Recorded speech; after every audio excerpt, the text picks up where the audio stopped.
औज़ुबिल्लाहिमिनश्शैतानिर्रजीम बिस्मिल्लाहिर्रहमानिर्रहीम अस्सलामु अलैकुम वरहमतुल्लाहि वबरकातुहू। I'm Dr. Mateen, Department of Physics, Islamic College, Peshawar. Today we are going to study magnetic resonance imaging, which is in short called MRI. Okay? Lekin dear students, we are going to study the physics behind MRI. Okay? I'm not going to the detail. Okay, what is MRI? MRI में जो physics है, इसके behind जो physical concept है, जो physics है, वो हम study करते हैं. ठीक है? देखिए, हमारे body में you know तकरीबन 70 to 80% fluids हैं, मतलब fats and water. और आपको पता है वाटर में, if this is water, तो वाटर में there is हाइड्रोजन. और याद रखिए हाइड्रोजन का मतलब है प्रोटॉन. ठीक है? न्यूक्लियस ऑफ हाइड्रोजन का मतलब है प्रोटॉन, क्योंकि आपको पता है हाइड्रोजन के न्यूक्लियस में जो प्रोटियम वाला न्यूक्लियस है, इसमें सिर्फ एक प्रोटॉन इज देयर. तो प्लीज रिमेंबर हाइड्रोजन न्यूक्लियस का मतलब है proton. Okay? And you know proton is a charge particle. और चार्ज पार्टिकल की एक प्रॉपर्टी है, प्रोटॉन की भी इलेक्ट्रॉन की भी एक प्रॉपर्टी है स्पिन. और spin is the intrinsic property of a particle. Remember spin को हम डिफाइन नहीं कर सकते. This is the intrinsic property of a particle. अब मसलन देखिए, if an electron is moving around the nucleus, so why? Due to centripetal force, and this centripetal force is supplied by the Coulomb force between the electron and the nucleus. ये understandable है कि why does the electron move in circular path around the nucleus due to centripetal force. And this centripetal force is supplied by the Coulomb force. This is understandable. Okay, we can explain the circular motion of the electron by applying a particular physics, by applying a particular fundamental law, which is the Coulomb's law. लेकिन देखिए, electron की एक property है spinning, and spin means rotation of a particle about या around its own axis. Now, why does the electron spin? Why does the electron rotate about its own axis? We can't define this. देखिए, we can't define this कि electron का जो spin है ये कहाँ से आया है. So we say it is the intrinsic property of electron. It is the fundamental property of electron. It is a very basic property of the electron. ठीक है? तो इसी तरह अगर electron जो है it spins around its own axis, तो proton की भी एक प्रॉपर्टी है which spins around its own axis, and this property is quite intrinsic property. This is fundamental property. ये देखिए प्रोटॉन का स्पिन कहाँ से आता है, we can't define this, but this has got a particular spin. Like electron has got a particular spin, तो proton has got a particular spin. And remember, इसी chapter में देखिए हमने पढ़ा था कि whenever a charged particle is moving, तो what happens? There is current, and when there is current, there is a magnetic field. So please remember, if a proton is moving around its own axis, देखिए this motion is associated with a particular magnetic field, a particular magnetic moment. And according to the right-hand rule, if the proton is moving in the anti-clockwise direction, the magnetic moment or the magnetic field associated with the proton will be upward. For example, if the proton is moving like this, magnetic moment associated with the proton is upward. अगर ये proton इस तरह move कर रहा है, तो if you see, the magnetic moment or magnetic field will be downward. ठीक है? तो whenever a charged particle spins, it rotates about its own axis, so it is associated with a magnetic field or a magnetic moment, because a moving charge particle is associated with a magnetic field, जो हमने बार बार पढ़ा है, ठीक है। अच्छा, अब आप देखिए, सपोज अगर आप हेड का या सर का, स्कल का वो MRI करते हैं, देखिए हेड के अंदर, स्कल के अंदर there is a fluid, ठीक है, means there is water, and by water means there is hydrogen, और हाइड्रोजन के न्यूक्लियस का मतलब है proton, and proton is a charge particle. अब आप देखिए, इफ यू कंसीडर स्कल, तो इसके अंदर देयर इज फ्लूइड, और ये फ्लूइड स्पेस में है, and remember by space we mean combination of planes, okay. Space का मतलब है कॉम्बिनेशन ऑफ प्लेन्स। अब फॉर एग्जांपल लुक एट,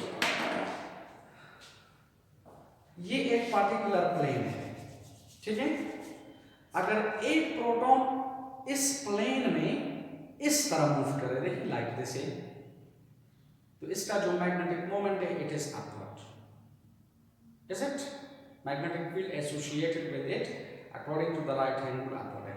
लेकिन देखिए, if there is another plane और एक प्रोटॉन इस प्लेन में मूव कर रहे, देखिए इस प्लेन में अगर ये इस तरह मूव कर रहे तो magnetic moment is in this direction. If there is another plane, proton इसमें मूव कर रहे हैं, अनदर प्लेन, अनदर, अब देखिए डिफरेंट प्लेन्स में protons are moving, protons are spinning in different planes, so they have got different magnetic moments.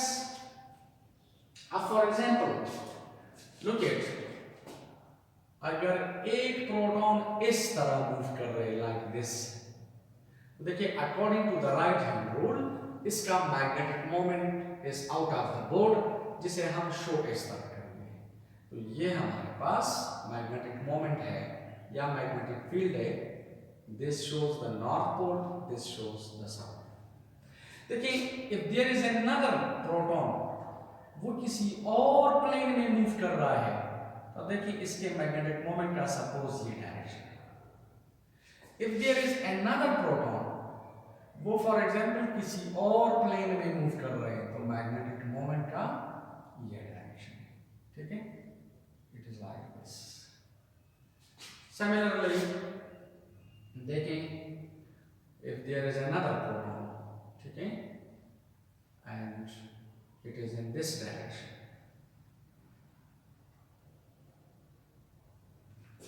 and this is another proton, it is moving like this, now the magnetic moment is downward, or this is another proton, okay, and let us suppose it is moving like this, the magnetic moment is in this direction, okay।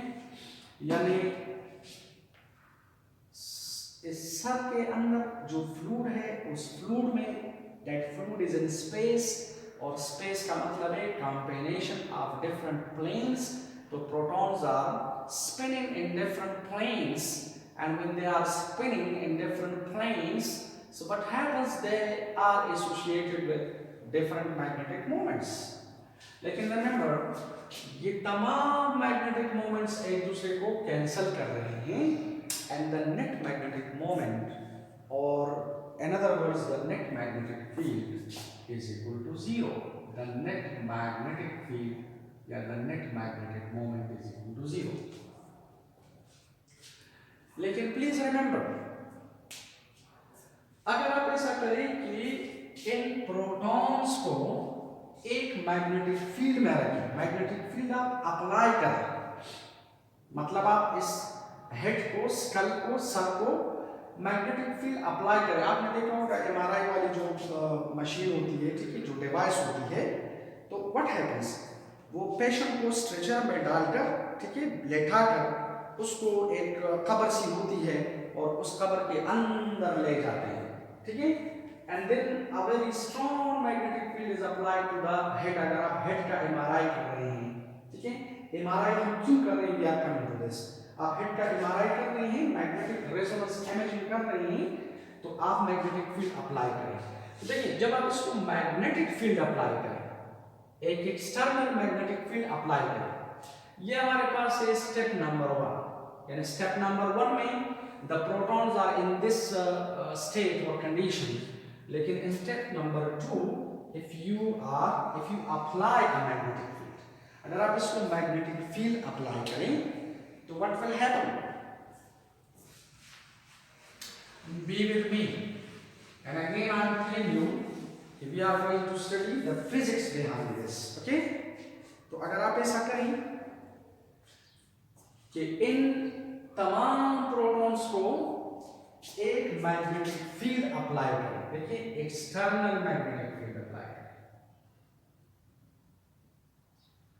आप external magnetic field apply करें, इसका ये north है, ये south है, और by increasing the current, this is basically an electromagnetic field. So if you are increasing the current, so ये magnetic field Aahista Aahista बढ़ जाती है। If you are applying the external magnetic field and you are going to increase the magnitude of this magnetic field, so what happens?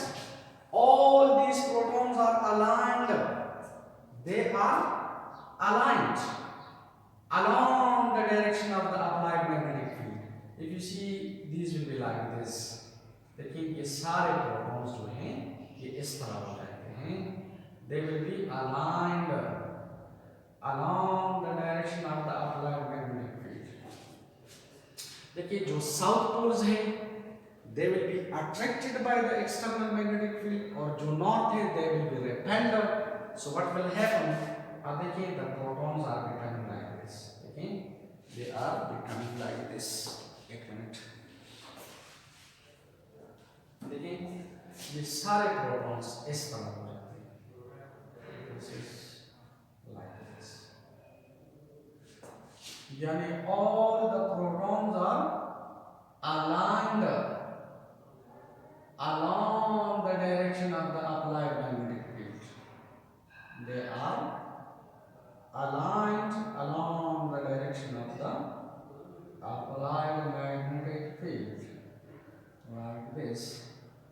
देखिए like this, ठीक है? ये जो external field है आप इसे आहिस्ता आहिस्ता बढ़ा रही हैं, तो all the protons are aligned along the direction of the applied magnetic field, ठीक है? तो this is step number 2. Now look at step number 3 में क्या करते हैं? स्टेप नंबर 3 में देखिए इन प्रोटॉन्स के ऊपर यानी स्टल या हेड के ऊपर what happens, radio frequency waves fall करते हैं. These are radio frequency waves, these are radio frequency waves, ठीक है? और ये देखो हमारे पास इलेक्ट्रोमैग्नेटिक स्पेक्ट्रम है, gamma rays, X rays, ultraviolet, visible, IR, microwaves और फिर रेडियो वेव्स. तो ये अगर आप ऑरिजिन कंसिडर करें, सॉरी ये वाला visible, if you are going in this direction तो wavelength increases, if you are going in this direction तो फ्रीक्वेंसी इंक्रीजेस, क्योंकि आपको पता है इलेक्ट्रोमैग्नेटिक वेव्स की जो वेलोसिटी है it remains constant in vacuum. देखिए अगर फ्रीक्वेंसी ज्यादा है तो वेवलेंथ कम होगी, फ्रीक्वेंसी कम है तो वेवलेंथ ज्यादा, so the product remains constant and therefore the velocity of all the electromagnetic waves या radiations remain constant. Okay? अब क्वेश्चन ये है कि इस पर हम रेडियो फ्रीक्वेंसी वेव्स क्यों फॉल करते हैं, माइक्रोवेव्स क्यों नहीं फॉल करते, IR, विजिबल या अल्ट्रावायलेट और क्यों नहीं फॉल करते कि इसके ऊपर हम रेडियो फ्रीक्वेंसी वेव्स फॉल करते हैं. तो याद रखिए रेडियो फ्रीक्वेंसी वेव्स की जो फ्रीक्वेंसी है और प्रोटॉन्स की जो स्पिनिंग फ्रीक्वेंसी है they are matching. The spinning frequency, जिस फ्रीक्वेंसी से प्रोटॉन्स आर स्पिनिंग, ये फ्रीक्वेंसी और इन रेडियो वेव्स की जो फ्रीक्वेंसी है ये आपस में मैच करती है. And from your basic physics you know that whenever two frequencies are matching, what happens? A resonance takes place.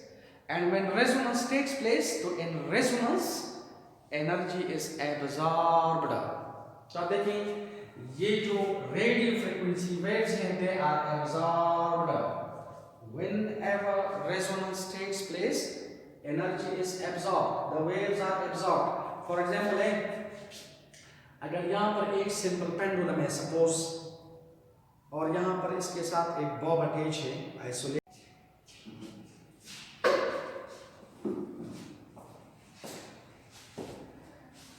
So when two frequencies are matching, so what happens? Energy is absorbed.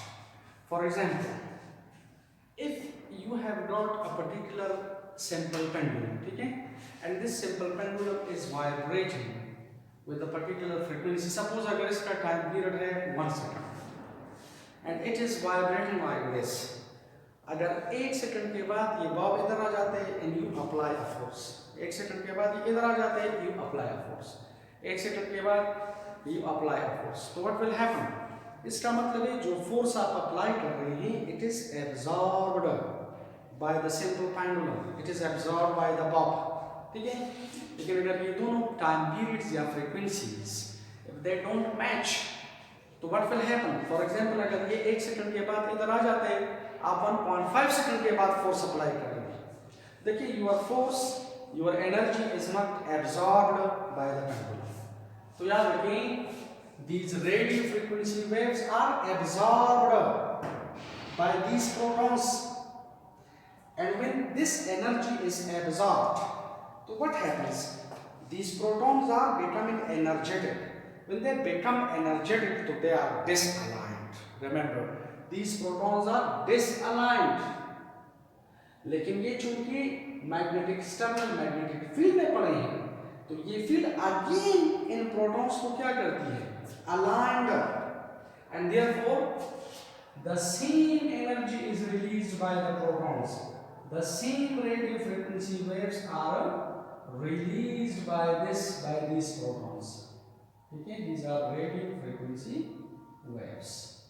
Okay, these radio frequency waves, they are received, they are absorbed by radio frequency coils. Particular coils होती हैं, तो वो coils इन इस energy को, इन waves को absorb करती है, और फिर एक पर्टिकुलर सॉफ्टवेयर, कंप्यूटर सॉफ्टवेयर के जरिए व्हाट हैपन्स, ये वेव्स जहां से भी आ रही हैं, ये आरएफ वेव्स जहां से भी आ रही हैं, उस चीज की इमेज, यानी इन प्रोटॉन्स का इमेज जो है वो कंप्यूटर के स्क्रीन के ऊपर डिस्प्ले हो जाता है. इसी वजह से हम इसे कहते हैं इमेजिंग प्रोसेस. इमेजिंग का मतलब है कि ये रेडियो फ्रीक्वेंसी वेव्स कहां से आ रही है? इन प्रोटॉन से आ रही है. तो जहां से ये वेव्स आ रही हैं, उस चीज की इमेज स्क्रीन के ऊपर, कंप्यूटर स्क्रीन के ऊपर डिस्प्ले हो जाता है. और याद रखिए, उस इमेज को फिर डॉक्टर स्टडी करके बीमारी को डायग्नोज करते हैं. असल में वो जो इमेज बन जाता है, उस इमेज में what happens, there are white and grey regions are spots. तो उन व्हाइट और ग्रे रीजन्स को डॉक्टर स्टडी करके, ठीक है, बीमारी को, डिजीज को डायग्नोज करते हैं. मसलन ब्रेन के अंदर ट्यूमर है, सिस्ट है, या कोई एक्सटर्नल बॉडी है, whatever it may be, doctors जो है उसको स्टडी करके बीमारी को डायग्नोज करते हैं. ठीक है, तो याद रखें, इसे मैग्नेटिक रेजोनेंस इमेजिंग क्यों कहते हैं? देखो, असल में ये प्रोटॉन्स इस एक्सटर्नल मैग्नेटिक फील्ड में पड़े हैं और आरएफ वेव्स के साथ रेजोनेंस में भी हैं. देखिए, ये प्रोटॉन्स इन आरएफ वेव्स के साथ रेजोनेंस में भी है और एक्सटर्नल मैग्नेटिक फील्ड में भी पड़े हैं. Therefore this is called magnetic resonance.